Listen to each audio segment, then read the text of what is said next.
The last cells of our innate immune system are the dendritic cells. These are found in places that come in contact with the outside environment, such as the nose and lungs. They are the link between our innate and adaptive immune systems. They eat a pathogen and then carry information about it to our adaptive immune system cells. This information is produced and shared in the form of antigens. Antigens are the traces that pathogens leave behind.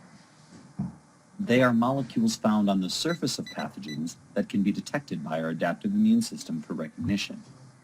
The dendritic cells pass on this information to our T cells. However, macrophages can also perform this function. Now, there is also the adaptive or acquired immune system. This system is more efficient as it can differentiate between different types of pathogens. It has two main components, T lymphocytes and B lymphocytes. T cells come into play when an infection has already occurred, thus bringing about the cell-mediated immune response. B cells join the fight when the pathogens have entered but haven't yet caused any disease. This is called the humoral immune response. Some T cells take signals from the dendritic cells or macrophages and are thus called helper T cells. They perform two key tasks, forming effector T cells, which are basically cells that cycle through the body and call in the cavalry, namely other white blood cells. Helper T cells also form memory T cells, which keep a record of this antigen for future reference. Sometimes, some cells of our body know that they have lost the battle.